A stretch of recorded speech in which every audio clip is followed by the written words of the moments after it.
DARPA and the United States military have continued the design and evolution of ground effect aircraft, something I have been advocating for literally years and since the start of this channel. Here's the story. Liberty Lifter ground effect aircraft demonstrator aims to lift C-130 size payloads. DARPA is eyeing a first flight for the Liberty Lifter X in 2028-2029, which could lead to a much heavier lifting production aircraft. And this is obviously a artist rendering of what the Liberty Lifter aircraft would look like, in theory. Now, ground effect aircraft are something that I have been advocating for a long, long time. I have videos going back on this channel months. This is the Marine Corps moves forward with Seaglider. This is another ground effect aircraft program done by DARPA.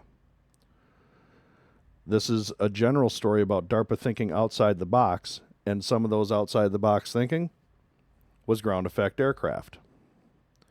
And the reason why is because this video right here sums it up. I'm afraid that the Marines are being set up for failure. Not because of the Marine Corps, but because of the bureaucracy's inability to back them up. And we're just going to get a little bit more into that, but we're going to get more specifically into this story right here. Auroura Flight Sciences has provided new details about the demonstrator design it's working on for the Defense Advanced Research Projects Agency, DARPA, Liberty Lifter X plane program. Liberty Lifter's core goal is to prove out a new ground effect flying transport design that employs the wing in-ground effect principle. A future aircraft based on the demonstrator would give the United States military a new way of affordably moving large amounts of cargo and personnel across long distances and without the need for traditional runways. Because in the scenario that they envision these being used, you will not have runways accessible to United States military aircraft, because you will have thousands of short-range and medium-range ballistic missiles and cruise missiles hitting them, cratering them, making them almost unusable. This is, obviously they're envisioning this for the entire military, but what I'm envisioning is these ground effect aircraft having to supply the Marine Littoral combat regiments. I've done multiple videos on that, and I'll make sure to link it at the end of this. The Marine Littoral Combat Regiment doctrine is that they're going to take about 2,000 Marines, put them out on small islands with anti-ship missiles, anti-air capabilities, and other capabilities, and their job is area denial. That's the doctrine, which is a fine doctrine if you can supply it. The problem right now is that the United States cannot supply these forces in the field reliably in a contested air situation where you do not have air dominance anymore, because what I'm talking about are Marines in the Pacific helping to defend Taiwan and using area denial tactics against the Chinese military, who are going to rain thousands of ballistic missiles down on you and cruise missiles, have hundreds and hundreds of attack aircraft at the ready to strike.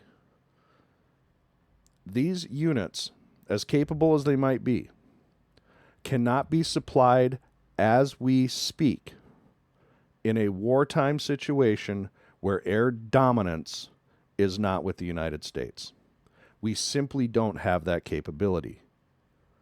Getting back to this story. So we're talking something that's closer to C-130 size cargo, 25-ton payload, he continued, adding that the demonstrator is expected to have a wingspan of about 216 feet.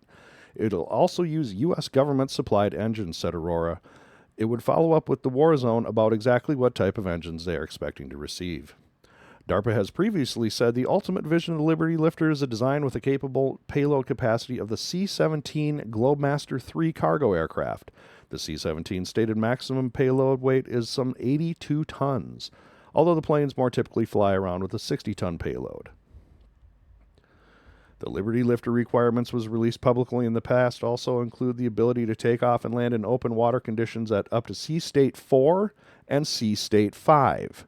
These two sea states are characterized by wind speeds of 11 to 16 knots and 17 to 21 knots, as well as wave heights between 3 to 5 feet and 6 to 8 feet, respectively. You can't crater the ocean.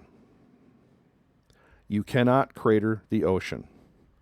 You can deny access to the ocean, but you cannot crater it.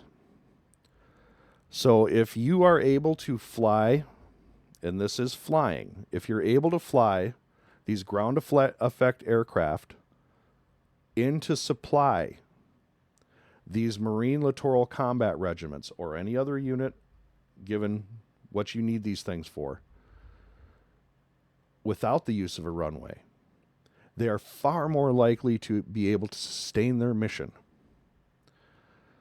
And there are many different ground effect aircraft, seacraft, whatever you want to term it, on the drawing board. The Liberty Lifter is just the large version. There are smaller civilian versions of this.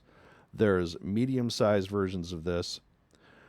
But what it does, it gets you above 20 to 30 knots. You're now going 100 or plus knots, or much faster.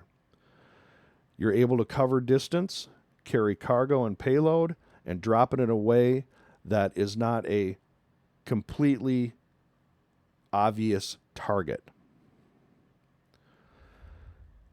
I do have one small issue with this design. I'm just going to bring it up quickly.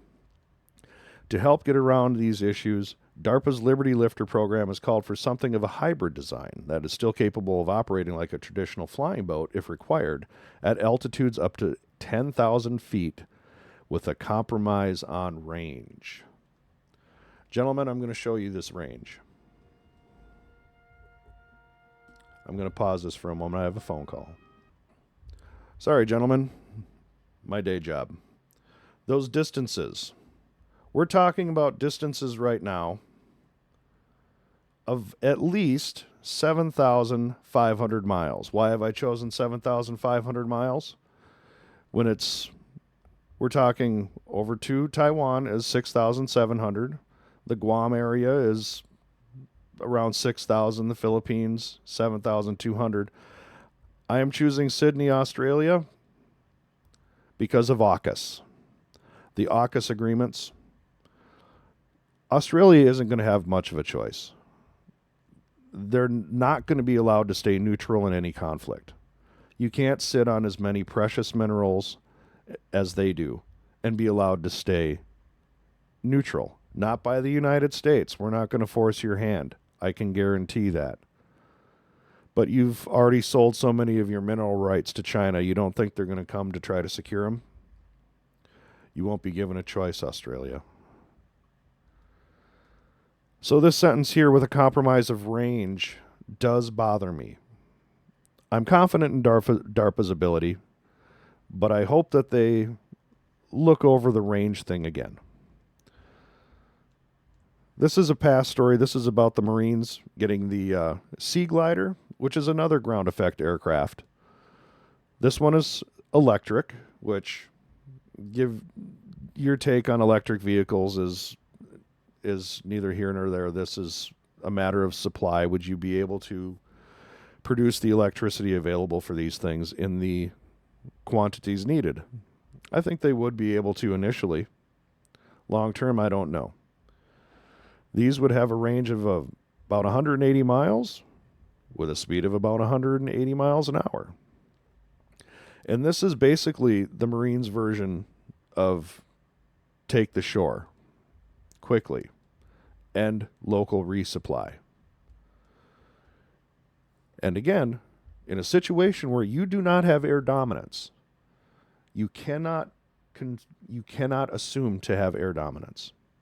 You cannot assume that you're not going to get retaliation. This is perfect. Again, you can't crater the ocean. The only way you can deny these aircraft is to have air dominance yourself. Your hope is combined with the assets of the Marine Littoral Combat Regiment, United States Air Force, Marine, Navy air power, and Allied air power, that you'd be able to accomplish the supply mission. And again, this is something that I on this channel have been talking about for months. Because I believe in the ground effect technology is something the United States needs to be a leader in. This is my video from a month ago about the seagliders themselves. This is a video 3 months ago about DARPA thinking outside the box in general, following an article about them and ground effect aircraft. This is the video where I describe why I think the Marine Corps is being set up for failure. And I go more into the exact reasons why. The failure of Congress to appropriate funding for small supply ships, medium supply ships, the lack of funding for shipyards in general, the inability of the United States to build ships in general. We have a shipbuilding emergency.